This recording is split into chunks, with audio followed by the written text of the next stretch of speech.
जगन्नाथ ओडावासी भाई बहन को मोर प्रणाम। तो आज मुझे आलू परोटा कर बहुत सुंदर ही लगुच खाई थोड़ा देखा बहुत सुंदर है। देखो आपण मानक केमती लगुच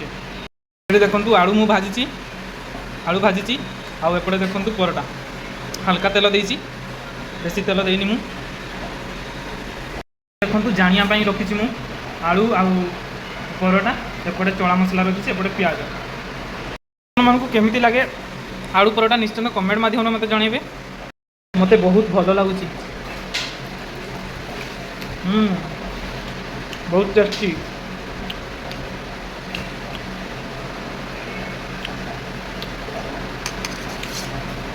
मजा आ